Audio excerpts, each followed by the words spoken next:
We're here. Hey guys, Ashley and I are here with another little get together of our community support group. So I have anxiety, Ashley's got anxiety, along with other mental health things, and so we thought it would be a good idea to just bring us all together in a safe place to talk about it. I wish this was something that I had when I first started unpacking what anxiety was so that I could have other people to connect with, because I was like flying by the seat of my pants when I first started like unpacking anxiety. It was like, what am I going to listen to that I can figure something out today? I feel like but I unpack something new every day. I know, right? And still unpacking the new stuff every day. Yeah. So this is something that I wish that I had when I first started the journey of figuring out anxiety. So we are bringing that to you. We have a safe space downtown in Richmond. You are welcome to come and join us in person. There's plenty of room here. Your personal information will not be live on here. That's just Ashley and I, because we both enjoy doing this. So you're welcome to come live. Obviously, you're welcome to be or you're welcome to come in person, and obviously you're welcome to be live with us, but just a safe place for you to know that you're not alone, for you to know that there are ways that you can work through your anxiety and figure things out and move forward. My favorite thing now is turning my anxiety into productivity and mind control and things like that. So we're going to get to that today. We're going to talk about what specific things work for us to help us like stay in control, stay on top of our anxiety, to help us in the moment when things happen. We both have had fun weeks this week, we'll say, so far. And, you know, when things come up, how do we stay in control of our mind? So that's what we're going to get into today. I was diagnosed with anxiety in 2010. I had no idea what it was. I went to the emergency room because I was having like back pain and chest pain, and the doctor was like, you have anxiety, you should go see a doctor.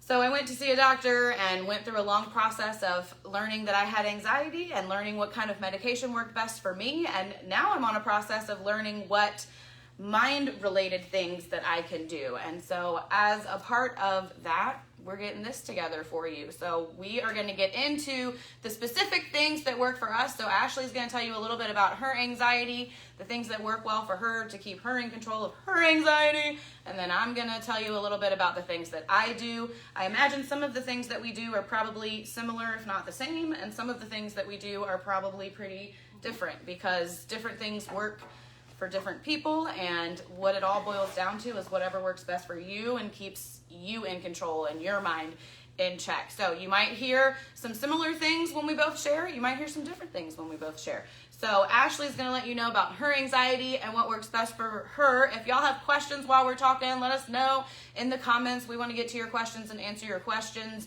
as well. And also check in when you're on here. Say, hey, let us know you're watching. We love connecting with y'all, and we love it when y'all can come down in person with us as well. And we love getting your comments. So say hey when you get on. Ashley's going to share about her anxiety, and then I'm going to tell you what keeps my anxiety in check. Yeah, hi you guys. I was just doing all the fun technical stuff, like sharing it and making sure that people were hopping on. But as you guys know, if you've been to the past few meetings with me and Sarah, or you've just followed Sarah's page, or my page, because I share this everywhere that I can share it. I feel like we're like on each other's pages all constantly, over. Like people just know who you are. This is my best friend. If you didn't know, exactly. And so like you guys know that like my anxiety and stuff actually stems from a lot of trauma and how I was trying to learn to cope from the trauma, and then other experiences in life just have influenced that anxiety overall and made it hard to manage. And so funny enough, this week has not gone the way I expected since Monday. And so literally, I have a variety of tools that I use, from like app resources on my phone to like book and notebook resources that I use at home, to even like podcast, books, all that kind of stuff. And so my number one go-to is the Calm app. Sarah knows that I like talk about it endlessly. There is a free version, but I do the premium paid version because that is like how much I use it and how much I believe in it. I don't get paid to like advertise for any of the apps that I use or anything like that. Me and Sarah are always like sharing different resources back and forth, and it's so funny because most people are like, But yeah, do you have to pay? For a lot of things, you don't have to pay. A lot of things have free resources across the board. But there are obviously other versions that you can pay to get more of. And so I use the Calm app. I know that Sarah also uses the Motivation app, which is like quotes from every kind that you can imagine. I personally don't like to journal as much as Sarah does. Sarah actually journals more than I do. Journaling is like when I'm doing the real deep, hard stuff that I really can't even make myself talk about out loud to myself like I need to, because I'll do like affirmation and gratitude practices in the mirror or just out loud to myself when I'm doing activities around the house. I do practice a lot of spiritual grace based grounding and shielding properties in the morning, like first thing when my feet hit the floor. And I also use a lot of mindfulness podcasts and books. You can always catch me reading new things, listening to new things, dropping new things. And that's how I manage my anxiety and how it helps me stay present, because I'll be in my feelings or my head will be thinking about a lot of things, and then all of a sudden I get that notification on my phone and it's that reminder, and it always happens to either resonate with what I'm feeling within that moment, or it's that reminder to like, hey, bring yourself back, think about what you're really doing in this moment, and if any of what is manically going across your brain is really happening right now. And so those are like the methods and tools I practice because they're easy, quick. You don't have to like do a lot to make it happen. You can literally just be like saying it while you're in the shower, doing it while you're brushing your hair. Literally, kid you guys not, I have extreme anxiety in vehicles because I've been in a lot of car accidents. And I drive, if you are familiar with Richmond, I drive 95 to get here. And literally something I do when I am driving 95 is I literally repeat out loud to myself, I am here, I am safe. And it is the only thing that keeps my heart rate down and keeps my palms dry, because if not, just the unknowing of other people's actions on the road always keeps me at a level base of anxiety. So, you know, that's just proof that like I just drove here and it made me super anxious, but I listened to my meditations on the way here, and I use the tools that I know that work for me, and some days those tools don't work for me, so I'll even do things like yoga. I know Sarah likes to also work out, you know, to help with her anxiety. So as you can see, there's some ways that I do that are different from her. There's some things that we do similar or slightly different and the same, and you can even find all kinds of free resources online by just like typing in mental health tools, anxiety tools. I'll make sure, if Sarah doesn't, to drop in the comments. I even go to Depression and Bipolar Awareness Alliance. They have great, amazing resources and tools that you can use personally, that are printable or just things that you can read and listen to and understand to help you get better in control of your anxiety or depression, because I know some people that have anxiety also suffer depression. And if you even have like emotional mood problems like I do, it's a great free resource. And yeah, I'm gonna let Sarah share, because I know you guys know a lot of what Sarah already does. But I'm gonna ask you questions too. Because I'll know, like, one of the ways, first of all, that I stay in control of my anxiety is just to keep my mind open, because a lot of, for me, where anxiety comes from, like Ashley was saying earlier, her anxiety comes from a lot of trauma that she's been through. I haven't really been through a lot of trauma. My family is all still close and together, and so my anxiety literally is just different. Mine's a chemical imbalance. It's affected by, you know, the things that are going on around me.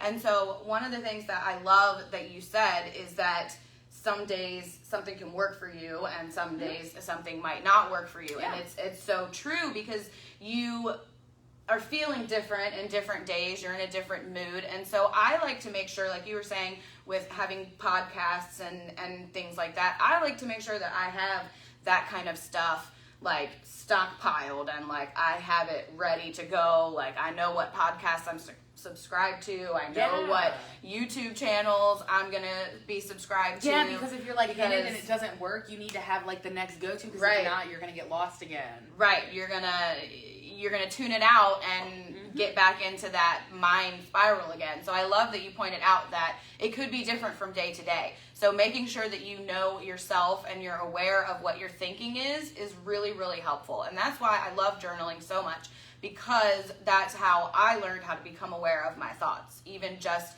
getting out a note on my phone and dumping some stuff out real quick, that allowed me to then look at it and be like, what am I thinking? Like, I need to change these things, right? That's why I love journaling so much. But then once you're aware of your thoughts, like I can't always journal while I'm driving down the highway, right? So then it's like you said, having those things ready and there for you. I listen to podcasts while I'm driving. Driving gives me a lot of anxiety as well, and so I listen to podcasts. I make sure that I don't listen to people that don't have an like uplifting energy. Yes. Like I can't listen to The Strangest Secret while I drive. Yeah. I love Earl Nightingale's voice and it's so soothing, but I can't listen to Yep. it while I drive because Nope. it's so soothing. Yeah, yeah. But, and, like- it's almost anxiety inducing because like like it's supposed to be relaxing. Yeah. But if you start getting tired or like way too relaxed and then you start to feel anxious and it's like Yeah, this defeats the this purpose. just went in Yeah. the same circle. Yeah. Yeah. So it's knowing what works for you and then having those things ready to go And for you to use. accepting that it's okay if it doesn't work for you. Right. Like that's the difference. Like you can't get angry at yourself or frustrated at yourself because it's not working like Right. it usually does. Like not every day is the same day. Not every experience is the same experience. And so what I think you ended up making it like a coping toolbox. Like it's always good to have a toolbox full of all different kinds of things. Mine also includes coloring, you guys. If like the music is too much and I in too much pain to walk, I don't feel like leaving my house, I'll pull out a coloring book and just color. I'll even just pull out paper and just color, like with no point, because it's just about bringing yourself back to awareness. I really love how Sarah mentioned that like journaling helped her become aware of her thoughts and helped her become more aware, right? And so for me, I am constantly aware of my thoughts. Almost too much. And that's not just the anxiety for me, that's the emotion disorder, right? Like I am always thinking the worst thing, 15 million things ahead that are never going to happen. And then that's my anxiety on top of that. So then I start to get overworked with myself. So for me, it was about intuitive eating and getting control of my eating disorder and practicing breath work and becoming more aware of my body helped me become more aware of how I was thinking and how I was feeling. And like I said, journaling is that where I want to go deep and really dig deeper, like why is that You have to be like in the bothering mood me? for that. Yeah, so for an example, my holistic therapist has me practicing on digging into the ego. And that's something that no human ever really wants to touch. Like as soon as somebody brings it up, it's like, and that's something that I think is great because everyone has an ego, even if they're not aware of it. And it's always influencing us, you know, like when we see something and we're like, oh, look how they look, and it's like, like it's about being present and being within our moment and accepting everything around us, even ourselves, and being okay with that, even when we can't be okay with that. And that's what using all these tools and resources is about, is like, it's not going to magically make you better. It's not going to magically turn your day around. You still had a bad moment, but it's going to remind you that that was just a bad moment and this is still a good day. And you have control to choose how you're going to go forward. And these tools help you find that. Whatever tool works for you. I mean, it may not be a book. It may not be a podcast. It may be going out and walking in nature and just being present, or taking a nap. I don't know about y'all. Please like drop a snoozy face. Like when I have like tried all the things, and trust me, I have a lot of things to try, and none of it is working, I literally climb in my bathtub and go to sleep. Like I kid you guys not, my partner knows. Like In a bath though, not like just in the bath. yeah, like I like go into the bathroom, I light my candles, I put whatever bath salts are in there, I go in there and I let my mind clear. And I fall asleep, and the whole thing that I'm thinking of while I go to sleep is that I'm just leaving all my worries in this water, and when I get out, I'm going to be a new person, and all my worries are going to wash down the drain when I'm done. And that, when I come out of that state, which is generally like 15-30 minutes, like that's my fail-safe, like gold nugget, what works for me when nothing else does. And it took me like 5 years. Like 5 years to find that when the books don't work and the music doesn't work and the being present doesn't work and not even trying to talk it out with my own feelings works, sometimes you just have to shut it down and decompress and let your body go. And you have to be willing to accept that about yourself, because as humans, we're not expected to need that downtime. So we will mentally beat ourselves up like, well, we have to do this right now and we have to do this, so we really don't have the time. No, we always have the time. And we have to honor that time as much for ourselves as we do for all of our responsibilities and expectations, or we cannot achieve them. And we honestly put ourselves in our own cycle of anxiety, and that's hard for people to accept. Well, and it's like, what happens when your kid is hungry or cranky or you know, they're getting tired, like they're getting in that mood, and we're the same way. We get depleted too. And if you need rest, you need rest. My husband and I have come to the understanding, he knows now that I just need more sleep than him. He can get up and get out of bed in the morning, and I just need more sleep, because anxiety sometimes is physically depleting on your body. It's not just emotional. It's literally like a physical affects everything. Fatigue. Totally. I mean, you know, most people think anxiety is just anxious overwhelm or a little bit of worry. Or rapid thinking, right? Or constant worrying. But anxiety can be heart palpitations. It can be nausea. It can be vomiting. I encourage you, if you personally struggle with anxiety or any sort of mental health, look into gut health. Your stomach is like your second brain, and if you are the person that has like tummy troubles, it could be related to your anxiety. And by learning how to manage your anxiety, you will start to see a difference in your physical health and how your body responds because of that stress response. So like, I seriously like encourage you guys, if you don't have tools, feel free to check out all the tools me and Sarah mentioned. We'll drop them all in the comments as the day goes on. We'll like share links infrequently for you guys. We got tons of stuff. And try it. If you don't like it, go Google something you think will work for you. Yoga's good for anxiety. Like Tai Chi, just exercise in general is good for mental health. Go Research to Ashley's house for I'll call Sarah sometimes and be like, hey, are you busy? Yeah. Like, can we like meet up or go somewhere? That you go talk to. And sometimes, like, if you can't do it in person, you always have somebody you can text. Like, in my coping box of tools is not just affirmations or quotes or podcasts. It's also people I can reach out to. It's also like physical things that I can touch to remind myself that I'm here presently, right? It's like Sarah said, turning her anxiety into productivity by finding new things that she's interested in. I'm the same way, because I like to stay busy. I like to find new things that interest me. But that's always changing, right? Because depending on my mood, I might not want to do that. But you also just have to remember it's a balance. It's about honoring that, but then knowing that it's okay if you can't. Yeah. Like, it's okay if you can't. Please, like, just remember that above all. Because, like, yesterday, that's literally what I had to keep reminding myself was, like, it's okay if I can't do it. Like, it's okay. Yeah. Because there's, like, I hate to say how cliche it is, but there is always tomorrow. Right. Like, yes, there is more things you have to do tomorrow. But if you choose to make that choice, don't beat yourself up, because then you're going to induce anxiety. Right. Like, don't make it worse on top of it. Yeah. Like, if you're going to make that choice, honor yourself by making that choice. Like, that's what's so important. And I feel like that's the deeper, harder part of like managing emotional work and just life that not a lot of people do, because it's like, take the easy route, or do this because I know it, or like go in that pattern because it's expected. Like, no, do what works for you. Yeah. Like, even if it looks different from somebody else or similar. Like, she likes to journal more than I do. I still journal. Like, I'm more of the kind of person that I like to write intentful letters. Like, if people who have hurt me, I'll write a letter, and then I'll burn it and let go of it, because it's not mine. It's out of my brain. It's no longer mine. Yeah, a lot of times when I journal, like, in a note in my phone, I just go back and delete it, because it's out there, it's gone. But, like, since my anxiety is more, like, chemical and not so much related to, like, trauma and stuff, I haven't had to, like, work through different things. I've had to really, like, get serious with myself and figure out, like, what the underlying stuff with my anxiety is. And I know, like, why does that thing bother you? Right. And I know for me, a lot of it is chemically. So I take my medicine every day, and that's why I am always for doing whatever works for you. When I first discovered that I had anxiety, it was because I was feeling sick and nauseous and in pain all of the time.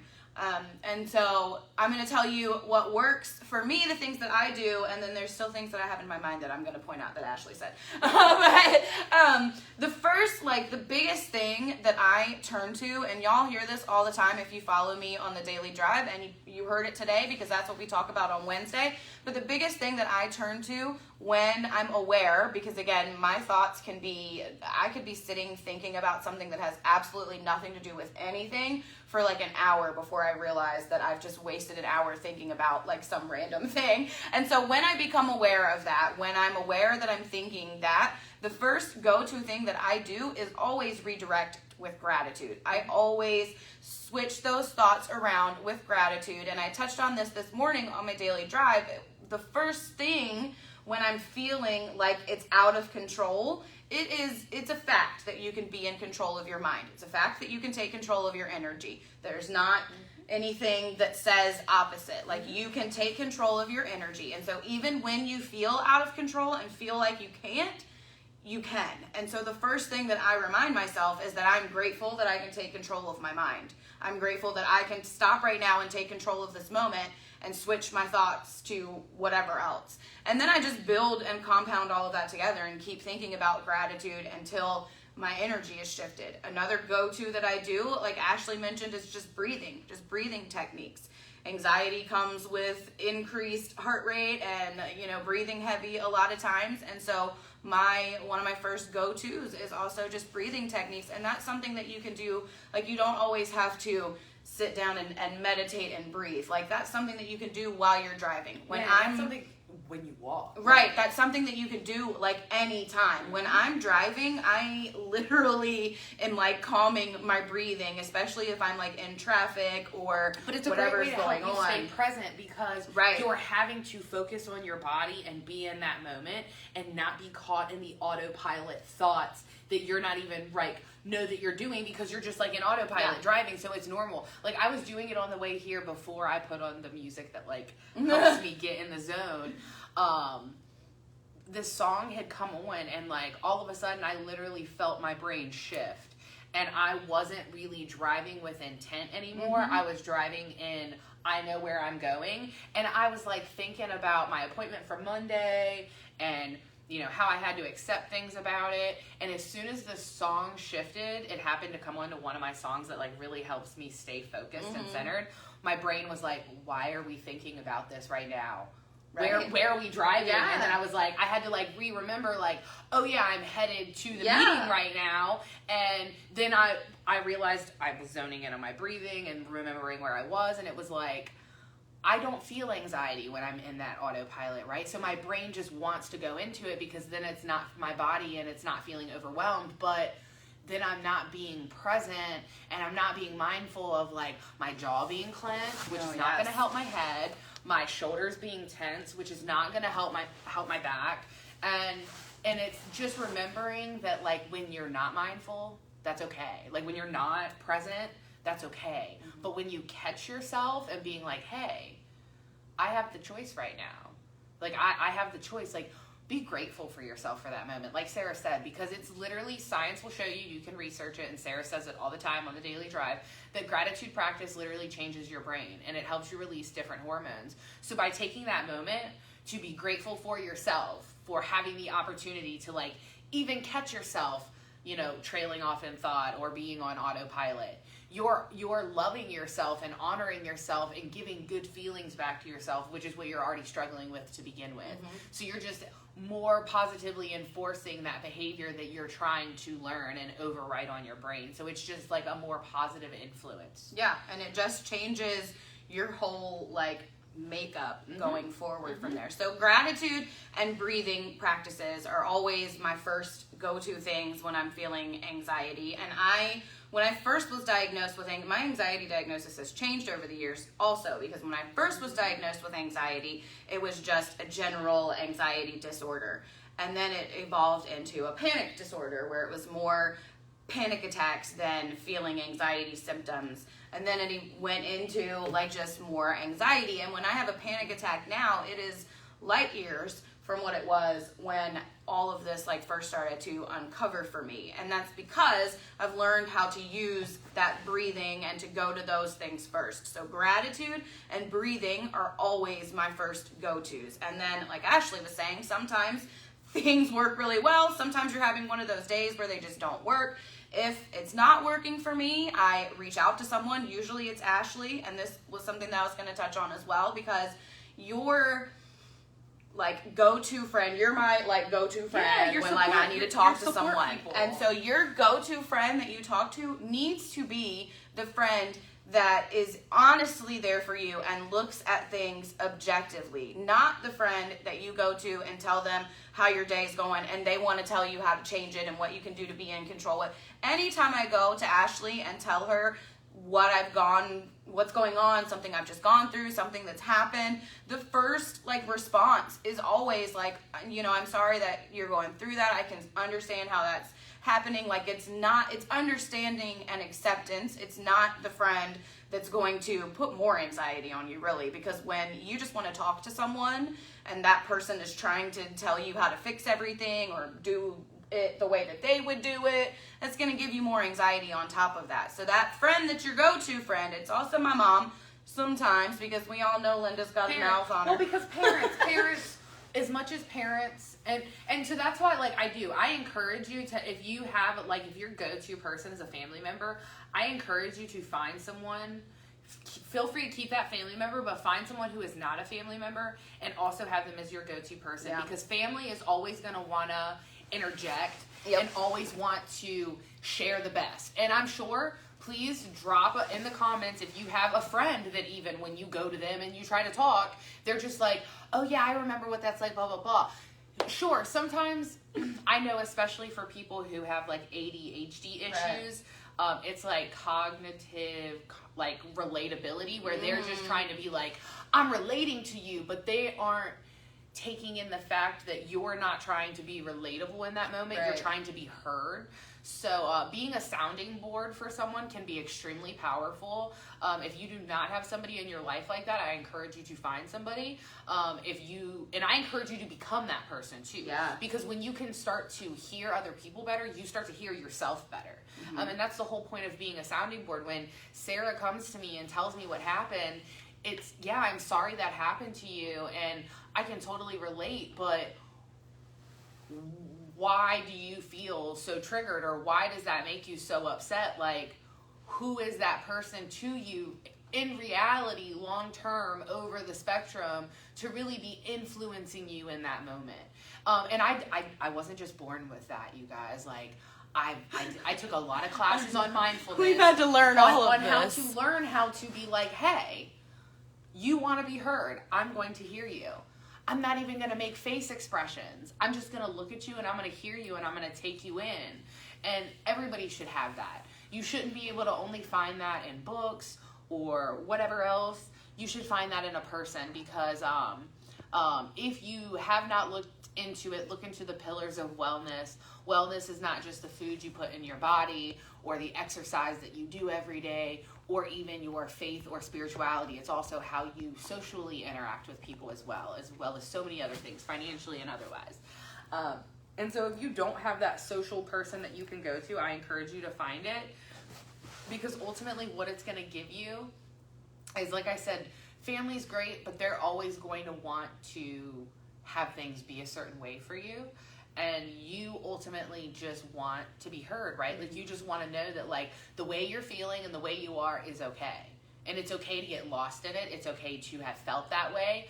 But you get to decide with your tools, am I going to keep feeling this way or letting this ruin my day? Or am I going to decide that this is how my day is going to go regardless of what happened? And it's not easy, you guys. Like, we all have days where it doesn't really work. But it's accepting that that's okay. It's accepting that today wasn't a good day and my tools didn't work. But you know what? That doesn't make me a bad person. That doesn't make me a failure. That doesn't mean I failed. It means that today was a bad day and I have the opportunity to have a better day tomorrow. But that's a choice. And you just have to still make that choice to be kind to yourself even when it's not working. But please share in the comments, because I'm curious, any tools that you guys use, whatever it is. Like, I want to know, like, is it books? Is it music? Like, I like essential oils. Essential oils are a big go-to for me. I'm not going to lie. Sarah knows this. Clothes. That's a new thing for me, you guys. I know, right? That's a new thing for me. That's like, new too for me. Yes, when I was growing up with anxiety, layers was my go-to, like, even in the summer. Yeah. Because having that weight felt good. I have a weighted blanket. And I was covered up. Like, Yeah, but like now, you know, Now we're I'll like, wear, hey. you know, I'll wear whatever. And Hey, Kimmy. but I have found that because I've never liked how I looked, now I like to buy clothes that complement how I look because I like how I look, and I want to buy clothes that make me look good because I've always worn baggy clothes so I can't be seen, right? So that's a new thing. That's just something I found. That's because also you're mindful in a different way. Previously, you were mindful of what you didn't like about your body. Yep, and now I'm mindful about you're what I do. mindful about what you do like about your body, and also positive changes that you're making to your body. Yeah, Because and that's what I'm hanging on to. Is and it all comes back to our thoughts. Yeah. Because our thoughts influence our emotions. Yeah. Like, our thoughts are literally what cultivate our feelings. Yep. And we're not aware of that because we're like, oh, I'm feeling this, but why?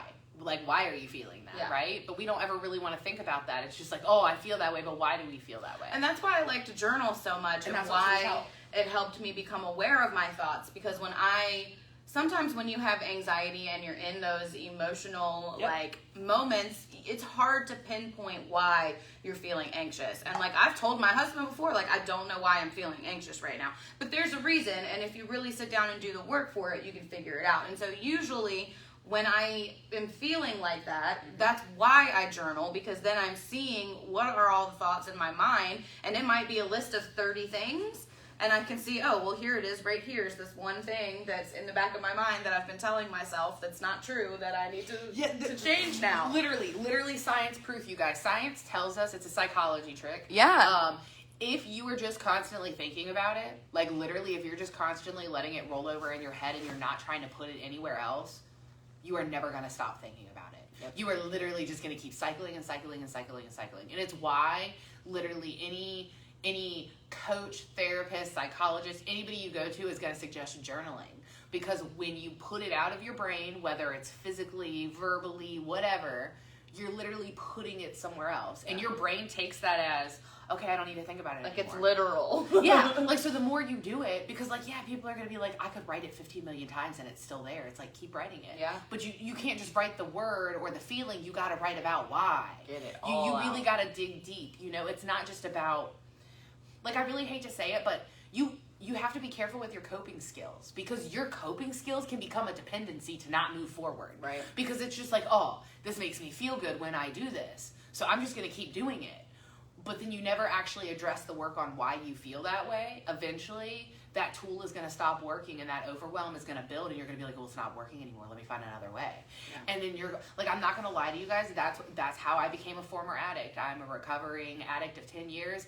And it was because, and this is going to sound terrible, this is the anxiety brain, like, and I'm telling you guys, having this awareness, I learned this awareness like in my early 20s, and I'm so thankful for it, because I was never in control of my life or my circumstances or my situations.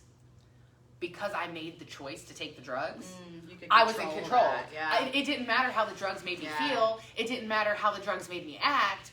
I was choosing. I was making that choice. So I got to be in control. Mm-hmm. And people didn't understand how dangerous that could become. I became an addict because of it. And it wasn't until I became sober after having my daughter that I learned that awareness, that was why I made that choice. Mm-hmm. It was why I continued to make those choices. Because it was helping, but it really wasn't, because I wasn't doing the work to figure out why. But now you're in control of the parts of your life that were the why at that point. Exactly. And so now even, you know, I could see a person or go to a place, right, and get triggered by a memory. And in that moment, I am being given that choice to get lost in it or to accept it and acknowledge it for what it is and keep going. And it's not always easy. But practice makes progress. I love that you brought that up, because when I in 2012, I think it was, I went on a mission trip to Honduras. Yes. And I was engaged when I left to go on that mission trip to Honduras. The whole week that I was gone, we were texting each other and telling each other, you know, I miss you, can't wait to see you when I get back. It was a great trip. It was a great, you know, time and everything. When I came back and got back into the country and called him to tell him that I was back into the country, he told me he wasn't going to be home when I got home. That's when we broke up. And for the longest time, every time you tell me that, I get anxiety when you tell me. I know. For the longest time, though, that's what I associated my memories of Honduras with. The whole trip was affected by what happened when I came home. And so I had an amazing trip to Honduras. You can look on my Facebook and see my pictures that are on there. We like painted stuff for some little kids and like did all kinds of stuff. And so I did a lot of mind work to shift that thinking, even about something like that. So when you're talking about little things that can trigger you, whenever I see anything about Honduras, I think about my ex-fiance. It's just natural, right? Because that was a part of your life then, but you get to choose how those emotions affect you, because this is your life now. And so now I get to be grateful that we're not together anymore, and that I had that experience in Honduras while I was there. So it's like a give and take, and you get to work through that when you start to become aware of that. And so Kimmy said something in the comments about music, and music is one of my go-tos for everything. I listen to all different kinds of music. I don't have one genre that I listen to. Y'all know that I love me some MGK. Y'all know that I love me some ska. The music that I mentioned, and you guys are going to be like, huh? Because none of you probably, I would be amazed if any of you knew it. Her name is Deja Dova. She literally creates all of her own music from scratch, literally from like native soundscapes and everything. She's a whole all-in-one person. She does her whole outfits, everything, but her music reaches me on a deep, like, spiritual level. Like, I can feel my ancestors being proud of me for making these decisions, right? Because, like, I learned this stuff because my family, never learned this stuff, right? And their parents never taught them, and that's how we all ended up with, like, all these problems, because nobody ever decided, like, hey, let's change it. Yeah, let's change it, because you do what you know, right? Yeah. But at a certain point, you get a sense of awareness, and you get to decide, am I going to keep letting my brain control me, or am I going to control my brain, right? Like, what was it, for the longest time, I could not go to the Commonwealth Movie Theater Center, like the entire shopping center. And if you're familiar with the Richmond, Virginia area, you know that's like a pretty big area off of Hall Street, and it's an active area. I had so many bad experiences with people's friends, relationships, you name it, that happened in that shopping center. That space was just a trigger. That whenever I was like driving to it, before I even saw it, I would feel my heart start to race, right? And then I'd be like, man, why am I getting anxious? You know, because I'm living in the moment. So I'm like, why am I feeling anxious right now? And then as I came up on it and would see it, I would feel my heart sink, and it was like, oh yeah. But nowadays, it's like, oh yeah, it's a shopping center. Right. Oh, I gotta go by there. My brain still acknowledges that, oh yeah. That thought. Yeah, like when I'm there, like, because sometimes I'll go shopping to the Michaels or go by the Target, my brain will be like, oh, remember that one time? And it's like, oh yeah, I remember that. But now I can look back on it and do something new. Yeah, like the feelings are still there, but I'm just still choosing to live my life the way I want to. That happened, I don't have to still let it control me. Yeah. And again, it's not always easy, but practice makes progress. So it's about using your tools no matter what they are, whenever you need to, like whenever. And that's why I was getting ready to get into music, and that's why I was going to get into that, because just like things can be a trigger, you know, to go negatively, things can also be a trigger for your brain to go positively. I have playlists that I have made sure that I have, you know, thumbs up and thumbs down on Spotify and Pandora and in my phone. I make sure that the music that I keep in my brain space is things that I want to listen to, that gives me energy. Yes. I have worship playlist, I have a country playlist, I have a ska playlist, I have a MGK playlist. Like, it's whatever I feel like I need in that moment, and then that's how I turn my anxiety into productivity, because usually if I turn on my hype music while I'm sitting on the couch, and I'm gonna start to like get myself moving a little bit, which is also scientifically proven to help change your mood, just moving your body and getting up, moving. And so I turn on my music, right? Whatever my mood is, if I need a worship song, if I need, you know, a hype up song, whatever it is. And then eventually, you know, that's calming me down a little bit. And so I'm going to go do some housework, or I'm going to go create something that I want to create, or I'm going to go do something while I've gotten that energy back to a better place. So music is definitely an amazing go-to, but make sure that you're putting the right things into your brain again, because even when you're listening to music and you're just on the autopilot with listening to the songs, it's still going into your brain. I know you have to remember that. I want everybody to comment again, because I know that everybody's experiences. Who's had a conversation with somebody around their phone, and then later on they're scrolling through Google or Facebook and you see an ad, right? Because just like your brain is always listening, technology's always listening, right? So your brain is listening to all the input, right? So every time you're scrolling through something and you're reacting or you're commenting or you're saving it or you're liking it, you're teaching technology, I like this. I'll give this response when I see this. So then you're teaching your brain at the same time that you're teaching technology, hey, I'm going to feel this way and do this when I hear this.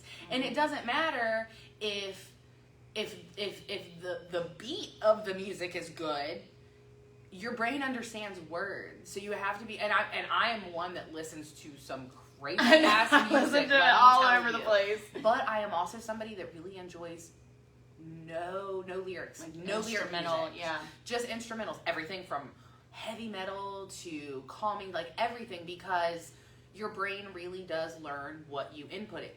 Just like you teach people how to treat you, you teach your brain how to treat you. When you are constantly beating yourself up, you're naturally negative, you're naturally going to think negative. Just like the more you think positively, the more you speak positively, the more you are going to attract positivity into your life. It's literally science, law of attraction. Yep. Like, is that still like on Netflix? Like, yes, it's called The Secret, and it is on Netflix. It is so good. It is all about the law of attraction. It literally talks about the law of attraction. What you are putting out into the universe is what you're going to get back. So if all you're putting out into the universe is stress and anxious thoughts and letting other people control your mind, hard times, just focusing on hard times, everything's a struggle. If that's what you're putting out, that's what it's going to be. If you're putting out into the universe that you can take control of your mind, that you're grateful, that you can take the next step to a positive life, that you are attracting positive things around you, if that's what you're putting out, that's what you're going to get back. And just like music can be a trigger, I also just like silence sometimes. I just like cutting off all of the noise, putting my phone on do not disturb for 5 minutes, like just turning everything off. That's what I love and about having sitting quiet for a minute. Yeah, before Ashley got here, I was just sitting here it's really quiet in here. We're probably the loudest people up here right now, and I was just sitting here in the quiet, just enjoying the quiet, because there's so much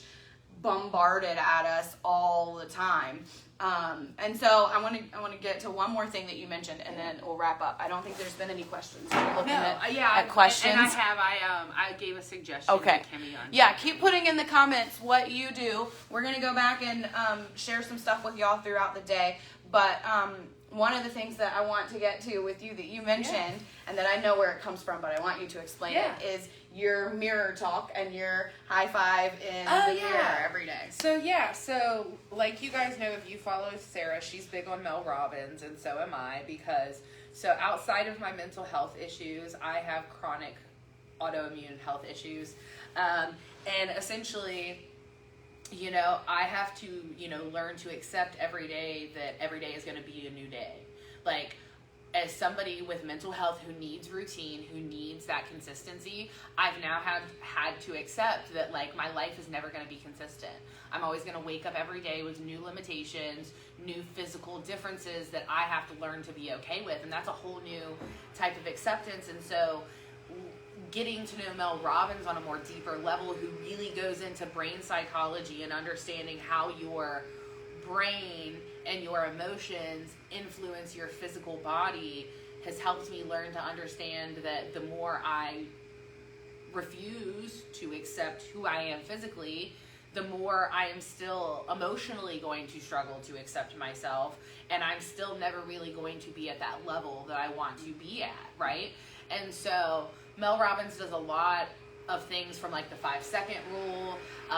If you guys haven't looked into her stuff, I highly encourage it. And she did encourage high-fiving yourself in the mirror, practicing gratitude for yourself, just loving yourself and being good to yourself. Good job, like good job. Because think about it, you guys. Like, what you do every day, you didn't have to do. Like, realistically. Like, you didn't have to get up out of bed. You didn't have to do those things. Like, yeah, certain things you have to do, but, like, you don't realistically have to do it. Like, yeah, you're going to pay for it later, but you don't have to. Mm-hmm. You should be grateful to yourself. And by practicing that, because if you follow me, I'm, like, almost every other day or a couple times a week, you see me in my stories, high-fiving myself in the mirror or on the side of my bed, grounding myself and being grateful to my body. Because, yeah, it changes every day. But it could not change at all. Like, I could not be here anymore, right? I still have the opportunity to be alive, to breathe, to still be able to move. And so by looking myself in the mirror, which having body dysmorphia, that was something that I used to really struggle with, was looking myself in the mirror. And funny enough, my looking myself in the mirror came before Mel Robbins. It actually came when I first met Sarah, when I used to really, really struggle with just, like, getting out of that spiral. Sarah was like, you know what? I want you to go look in the mirror and just, like, talk to yourself. Like, talk about how awesome you are. And I was like, you gotta be fucking kidding me. Like, excuse my French, but literally, I was like, I can't do that. She's like, no, I'm seriously, you're gonna feel silly as shit. But, like, go talk to yourself about how awesome you are. Like, about how much you love yourself and, like, how grateful you are to, like, be here. And in the beginning, you guys, it was awkward. It was awkward. Like, I used to, like, smile at myself all awkwardly, like, you're awesome. Yeah. Like, you're awesome. But now you're like, but now I'm like, awesome. You know, because learning to look at yourself and learning to accept yourself and just learning to be grateful for everything you have, even if it isn't exactly what you wanted.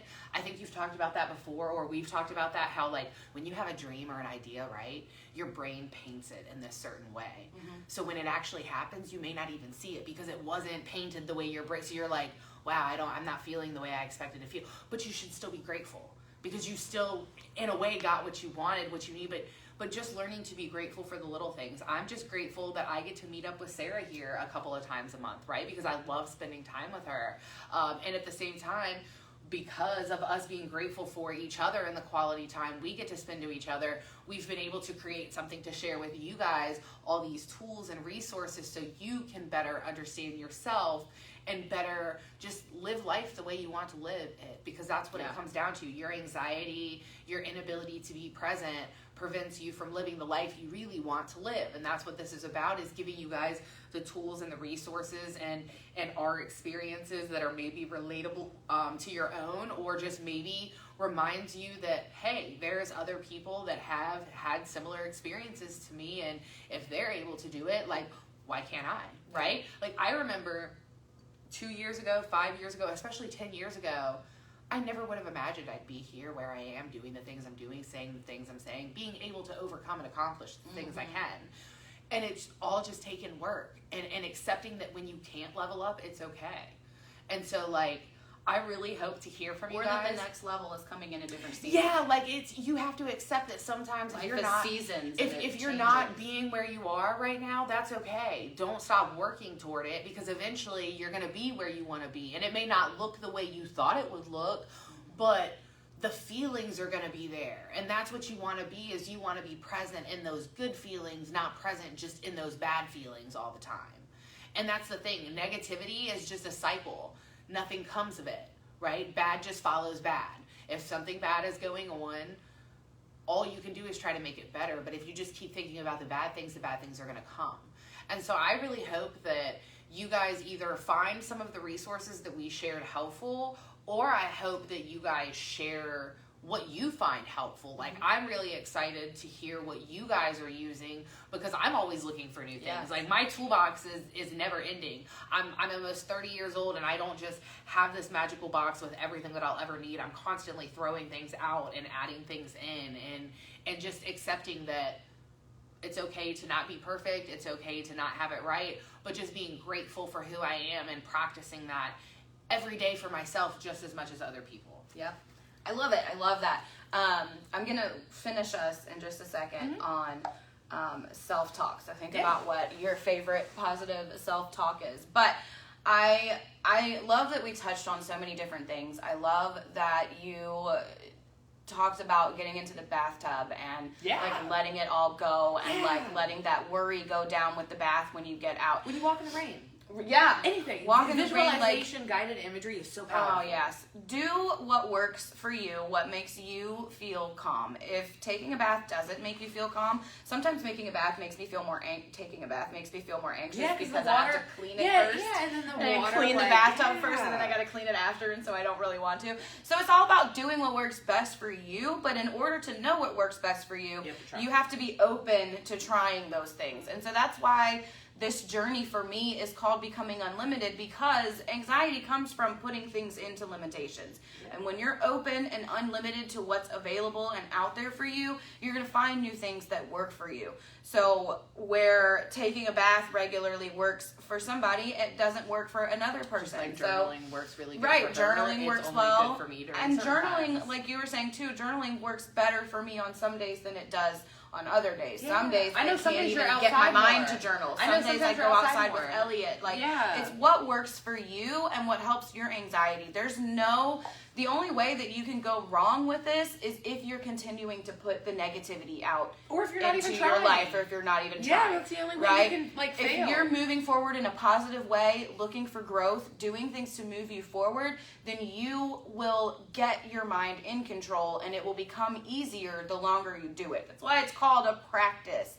And so we talked about taking a bath, we talked about breathing techniques, we talked about Apps and music, books and we talked about podcasts. apps, books, podcasts, YouTube, the Calm app, Exercises the you can motivation do, app, everything. exercise, just get outside, hanging out with your pets. We didn't even talk about pets. Oh, man. We both have We zoos. could do a whole I know we session could do just a on whole pets. one just on pets. We both have zoos at home. Like, hang out with your pets. Like, do what works for you to keep your anxiety in your control. That is, to me, what is most important. And you can keep your 100%. anxiety in control while you're feeling emotions, while you're crying, while you're mourning, while you're feeling anxious, while you're sad. You can still be in control of that by just feeling those emotions instead of blocking them off. Yeah, like, don't deny yourself.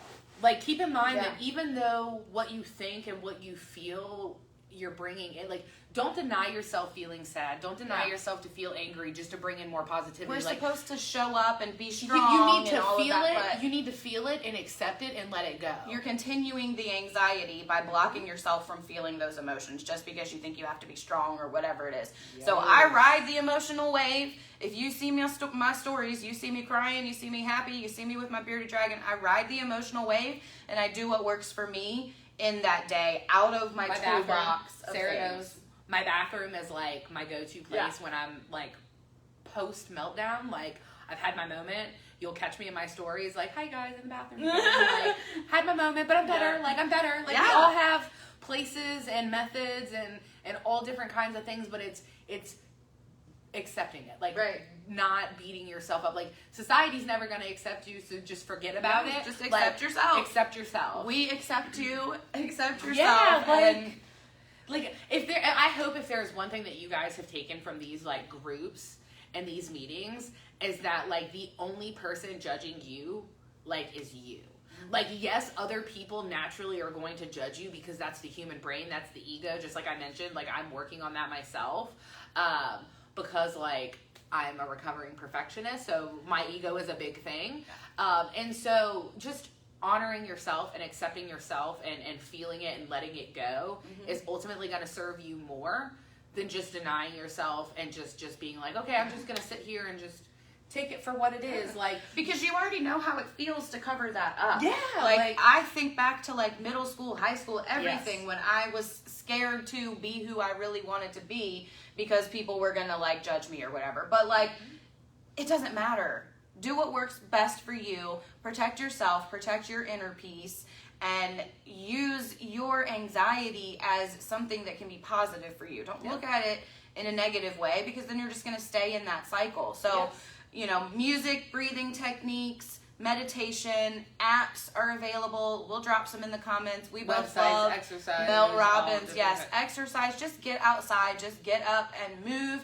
One thing that I love so much is positive self-talk. I don't say affirmations anymore because I know that they mean different things in the brain. Things hit differently in different areas of your brain. And so if you're telling yourself, my favorite example, I felt like an idiot. I don't know if you were you at the conference when we had to stand up and yell that we were a millionaire?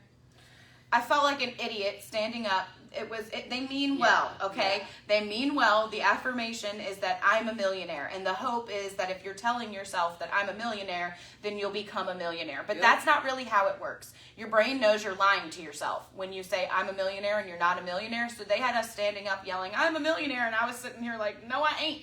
Your brain knows you're not. So I don't use I am affirmations. I use I am in the process of, or I am learning how to. I'm learning how to become a millionaire. And what does that mean? Every day when I wake up, my brain is going to do something to learn how to do that. Yep. Instead of blocking it because it knows it's a lie. So you got to be careful with the things that you're talking about. So that's why I want to end us on positive self-talk, because that is something that can help you take control and flip that switch in an instant. Your intentional thought is the first thing on my daily drive worksheet, because when you live with intention and are intentionally in control, everything is so much easier for you. So when I start to feel like I'm out of control, like I was saying, my first thing is to tell myself that I'm grateful that I am in control of my mind and that I can change this. What do you have, like a favorite self-talk statement that you give yourself, or like my constant like reminders to myself every day regarding like positive self-talk is just that what I did was enough. That like I did a good job. That like I'm okay. So and that's something that's like more than one time of the day for you. Yeah, you do your high five in the morning, yeah, and then you're telling yourself in the afternoon that you had a totally great day. Like you know, it's not so just it's ongoing. It's not just one time. It's not a morning, evening, afternoon practice. Like I have certain things I do in the morning and I do at night, but all day long, yes, I'm constantly pulling up my breath bubble, reminding myself to breathe and not lose my crap. Like if I get caught in traffic, like I'm human. Breathing, gratitude, self-talk all day. Like I'm a coach, yes. I'm a mom. I am a massage therapist. I am a business owner. I am a human. Like I have feelings. I'm sometimes gonna slip up, but it is choosing to practice every day, multiple times a day, versus not, that makes the difference. Yeah. It literally is. Like I know if I skip certain routines, like if I don't ground myself in the morning, I'm not gonna have a good day. Because my energy's all over the place. I'm not focused. I'm not ready to handle all these people and all these things coming up. But I get that choice. If I skip that, I am choosing to take one. You wake up intentionally knowing that there are things that you're going to do to start your day in a good way. Yeah. And so your positive self-talk is that you had a good day, you did awesome today, you did the things that you can do.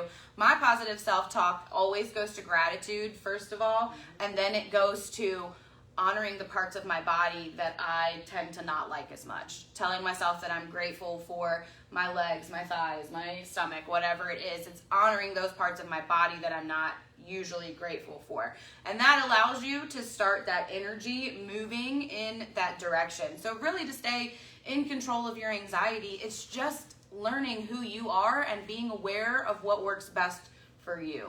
Like journaling, like baths, like meditating, like YouTube videos, like apps that help you. We're going to drop some stuff in the comments. Continue to ask your questions if you have any questions and share with us.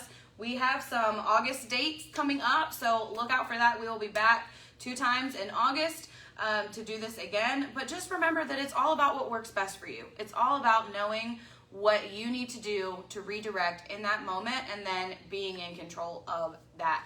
We appreciate y'all being here. Do you have any last thoughts to add in? No, just be nice to yourselves. Yeah, just be nice to yourself. Just be positive. Just be happy. We're generally so nice to other people, way nicer than we are to ourselves. Like, give yourself a little bit of that love and see how much, like, your mood changes. Yeah, like, talk to 100%. Yourself as nicely as you talk to everyone else. Talk to yourself like how you talk to your kids, or like how you talk to your grandma, which, like, obviously I hope is, like, really nice. Right. Those are the kind of people that I talk, like, don't talk to yourself the way you talk to your husband. Or, you know what I mean? Yeah, like, sometimes I really can't talk to Owen the way I talk to myself. But I think that's important, is putting yourself in other people's shoes and just just always trying to genuinely be as nice to yourself as you are to other people. Mindfulness, like it all comes down to mindfulness, being mindful of who you are, being mindful of how you feel, being mindful of how others are around you. It comes down to mindfulness and awareness. So we hope this was helpful for y'all. We'll be back again in August. Just remember to do what works best for you to stay in control of your anxiety. Mind control is possible, and you can become unlimited and change your thoughts anytime you decide to go ahead and take control of it. So we love you. We will see you soon in August. Thank y'all for being here. Bye.